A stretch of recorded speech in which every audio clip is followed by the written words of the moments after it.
All right, so I'm trying to see how these three cameras fare. The Logitech Brio that's here, the Elgato Facecam that's right there, and the Sony A6000, which is not fair.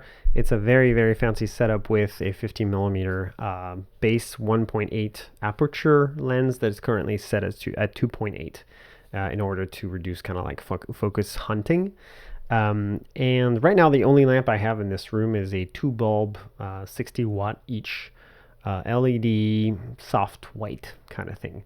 It is not nearly as bright in this room as these two webcams might have you believe. The Sony is basically representative of the light output, the current light in this room, so it's more accurate.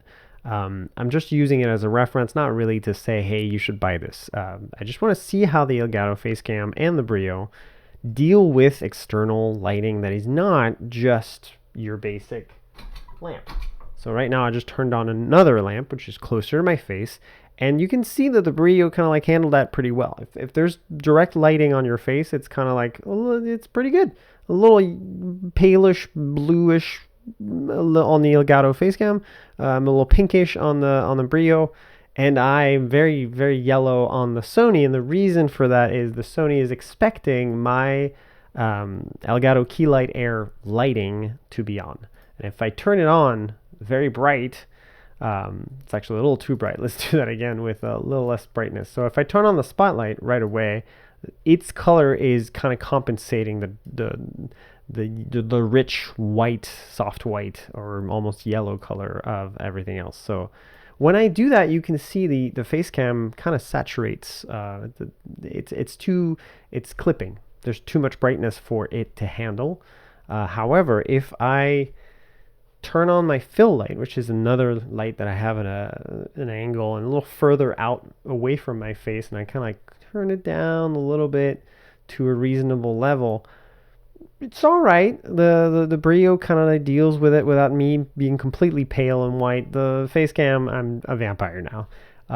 The way to deal with that is going to be to deal with the settings. So right now I haven't changed the settings on the Brio or the face cam. I think there's too much room in the picture of both of those cameras. Obviously you can see my bias in the Sony camera that's much tighter. So let's just like change the settings to make it 65 degrees on the Brio and to make it the same basic level on the face cam. So it's got a little camera hub. You can try to set it to 65. It kind of corrects it to 64.2.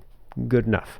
I think that's pretty good. You can kind of see like an interesting equivalency. It's not quite as tight as the Sony is, but okay. Now the auto exposure on the Brio is kind of interesting looking. Like it's too bright, but it's not horrible. The face cam, it's got work to do. So let's work on the face cam.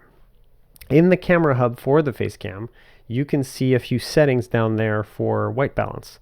And I have found that if I turn off automatic white balance, well, first of all, it's going to be very, very bright orange. But if I lower it past what I think it should be, which is the color temperature I have set my lights at. So let's say like 32, 31, 3000 Kelvin. It's pale, but it's pretty good. And here we have this compensation setting that allows me to reduce the exposure value a little bit.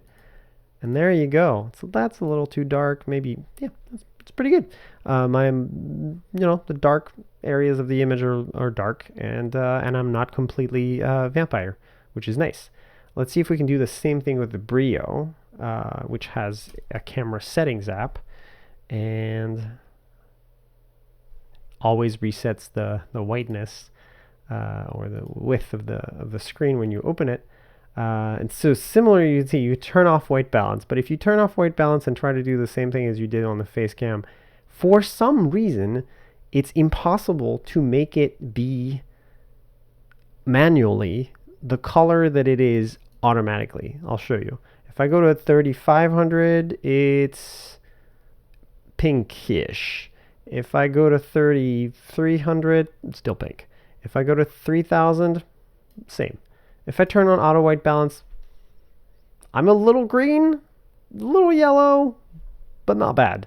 And if I reduce the brightness gently down from 50 to 43, pretty good. We're good. Close that, compare the two. Not that much difference. I mean, the unfair thing here is that I crop the output. I crop the output of the Facecam to make it less wide, and the Facecam is 1080p. It's 1920 pixels wide by 1080 pixels tall. The Brio is 4K, which is 2160 times 1280, I think. I don't really know the resolution by heart, but anyway, it has more room to crop. So when I crop the Brio, you can see the details are fine. The Facecam is a little muddy. It's not obvious to see it. If I get closer and you can see my pores, it's actually not bad. It's a little fuzzy on the Brio. Maybe the Brio needs some sharpening to see better detail. But of course, it's not quite as good as the Sony down there, which does make me look a little bright. And I think it's probably because I have all these lights kind of competing with a different color temperature. Anyway, this is just kind of a quick demo to show you what lighting does to your cameras, especially these newer webcam options that are a little better, not quite as good as a really expensive dedicated setup, but still might be a good option for you as a remote worker.